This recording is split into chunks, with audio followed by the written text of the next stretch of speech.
ایک صاحب سے میں نے کہا کہ جناب وہ 2000 ریال لگ گیا تو کیا کرنا ہے؟ کہنے کوئی مسئلہ نہیں، پاسپورٹ نواں بنوا لو، گنجائش ہے، یعنی ہر شے کا حل ہے۔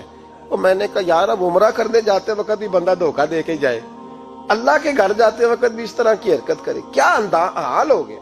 ہر چیز کا لوگوں نے حل نکال لیا، ہر چیز کا لوگوں نے سٹائل بنا لی۔ ایسا نہ کریں، یہ درست نہیں۔ احمد رفوگر کہنے لگا اس طرح سیوں گا کہ پھاڑنے والے کو بھی پتہ نہیں۔ ان کا پیسے لے یار تو سی دے۔ اس نے سی دی، اگلے شام ہی لا کے بچھا دیا گدا۔ تیسرے دن بادشاہ سلامت آئے، آ کے پہلی نظر گدے پہ ڈالی، اس نے بلایا سب ملازمین کو، کہا کس نے سیا ہے؟ کہا جناب کیا ہوا؟ کہا یہ پھٹا ہوا تھا۔ کس نے؟ کہا نہیں پھٹا ہی نہیں۔ وہ کہنے لگے بنو بات، میں خود پھاڑ کے گیا تھا۔ تو بتاؤ صحیح سیا کس نے ہے؟ کہا جناب آپ پھاڑ کے گئے تھے تو بتایا کیوں نہیں؟ فرمانے لگے اسی لیے تو بتایا نہیں تھا کہ تم خود تحقیق کر لو، بلاؤ بتاؤ سیا کس نے۔ تو بلا لیا، احمد رفوگر آ گیا۔ اس کو جب بلا کے سامنے بادشاہ کھڑا کیا، کہا بھئی تو نے سیا ہے؟ کہنے لگا حضور آپ کے سارے ملازم کٹھے ہو کے آئے تھے، میری غلطی کوئی نہیں۔ کہا نہیں یار تو بڑا کاریگر ہے، میں نے اپنے ہاتھ سے پھاڑا تھا پر مجھے بھی نہیں پتا چل رہا کہاں سے پھٹا تھا۔ اچھا یہ بتا یہ تھیلی جو ہے یہ بھی تو نے سی تھی؟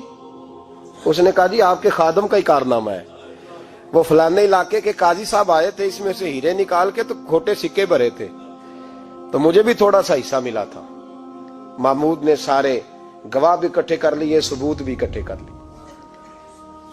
پھر قاضی کو بلایا، پہلے سارے ثبوت اور گواہ کیس حل کر لیا۔ پھر ہمارے ہاں یہ حال ہوتا ہے کہ مدعی 2-3 ہفتے کے بعد خود ہی ہاتھ باندھ جاتا ہے، کہنا تسی میری جان چھڈو، مجرم پھڑو پاوے نہ پڑھو۔ وہ کہتا ہے مجھے معافی دو، میں رہا۔ ظلم ہے نا، ظلم زیادتی ہے کہ جو بیچارہ اتنے سوال مجرم سے نہیں ہوتے جتنے مدعی سے ہوتے ہیں۔ اب یقین کریں اتنے سوالات ہوتے، بیچارہ ہف جاتا ہے۔ یہ طریقہ درست تو نہیں، ایک لٹ گیا اور دوسرا طرح طرح کے سوالوں کے جواب دیتا پھرے بیچارہ۔ سارے ثبوت اکٹھے کر کے قاضی صاحب کو بلایا، تنہائی میں لے جا کے محمود غزنوی نے کہا قاضی صاحب آپ سے غلطی ہو گئی، غریب آدمی تھا، وہ لٹ گیا ہے، اس نے تو بڑی مشکل سے کچھ ہیرے جمع کیے تھے اور اس کی کل کائنات تھی، تو آپ اس کا مال اسے دے دیں، بات ختم۔ قاضی صاحب کہنے لگے آپ مجھ پہ الزام لگا رہے ہیں، سوال ہی نہیں پیدا ہوتا۔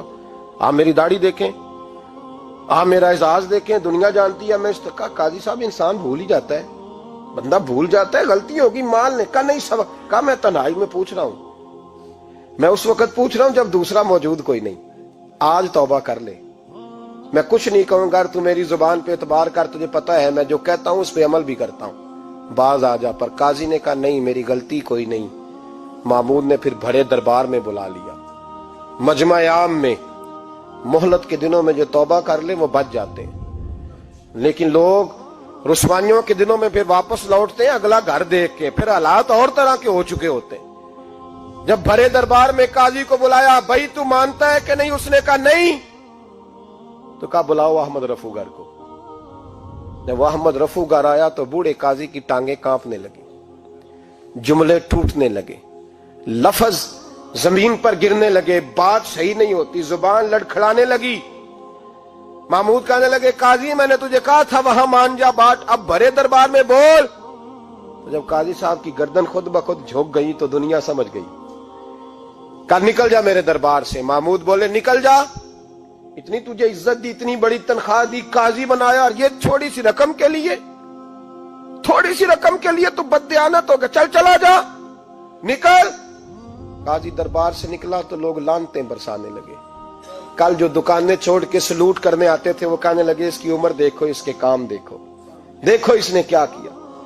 گھر گیا، بچے جن کے لیے پاپ کمایا تھا، جنہاں لی تو پاپ کمائے ہن کتھے نہیں ہو تیرے کر دے۔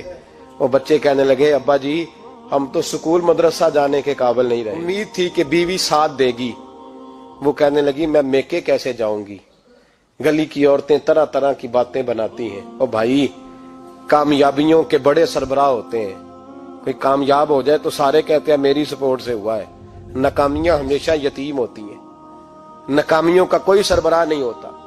جب تک تو قاضی تھا تو بڑے بات تھی، ہر بندہ کہتا تھا رشتہ دار ہے، رسوائی ہو گئی تو وہ تیری آنکھ ہو یا سنگ ملامت کی چبھن، کون پہنچا ہے میرے درد کی گہرائی تک، دور شہرت میں تو یاروں نے کیا یاد بہت، ساتھ آیا نہ کوئی کوچے رسوائی تک۔ اور میاں صاحب کہنے لگے ساری عمر ہی آٹا گد ہے، میں لکھاں کیتے نہیں پیڑے، اب وقت آیا ہی تے محمد بخشا کوئی نہیں ہوں بیٹھا نیڑے، حالات ہی بدل گئے۔ قاضی خاموشی سے اندر چلا گیا، اپنی رسوائی سمیٹ کے بستر پہ لیٹا، نہ روٹی کی بھوک لگی، نہ پانی کی پیاس لگی، نہ نیند آئی، ساری رات تڑپتا رہا۔ سویرے گھر والوں نے دروازہ کھولا تو روح پرواز کر گئی تھی، دنیا چھوڑ گیا۔ حضرت ابو النور علیہ رحمہ بولے، فرمانے لگے یاد رکھو کبھی بددیانتی نہ کرنا، کبھی۔ یہ تو محمود غزنوی کی عدالت تھی، قیامت میں رب کریم کی عدالت لگے گی۔ اور فرمایا وہاں تو گواہی دینے والا احمد رفو گر تھا، قیامت میں تو تمہارے اپنے ہاتھ پیر گواہیاں دیں گے، ہمارا اپنا وجود گواہی دے گا۔ اور فرمایا یہاں تو لانتے دنیا دار برساتے تھے، وہاں فرشتے ہوں گے۔ اور قاضی کو تو موت آ گئی تھی، قیامت میں تو دوبارہ موت بھی کوئی نہیں آئے گی، وہاں تو رہنا ہے اور سہنا ہے۔ بددیانتی معاشرے میں، اتنی بددیانتی ہر جگہ۔ اس معاشرے کا بھی کچھ بنے گا جہاں دوائی بھی خالص نہ ملے، جہاں دوائی میں بھی بددیانتی ہو۔ لوگ اپنے بچے کو آکسفورڈ یونیورسٹی میں پڑھانے کے لیے غریبوں کے بچوں کے رگوں میں جو دوائی اتارے وہ بھی 2 نمبر۔ اتنا بڑا بھی کوئی بددیانت معاشرہ ہوتا ہے کہ لوگ یہاں تک دھندا کریں، یہاں تک کہ لوگ لوگوں کی زندگیوں سے کھیل جائیں اور ہمیں احساس تک نہ ہو کہ کوئی مر جائے گا، کوئی ڈوب جائے گا، کیا بنے گا۔ اور جس نے وہ اپنی رجسٹر کی دوائی کی، اس نے 2-4 لاکھ روپیہ لیا اور اس نے یہ نہیں سوچا کتنے انسان میری وجہ سے مریں گے۔ قتل صرف یہ تو نہیں ہوتا گولی مار کے مار دینا، لوگوں کی زندگیوں سے لوگ کھیل جاتے ہیں، لوگ تباہی کر جاتے ہیں، لیکن بددیانتی سے باز نہیں آتے۔ میرے رسول پاک علیہ السلام کے غلاموں، نبی پاک صلی اللہ علیہ وسلم نے ذرا سی بددیانتی، اور صحابہ کا یہ مزاج تھا، اتنی سی بھی کبھی ان سے غلطی ہوتی تو تڑپ جاتے۔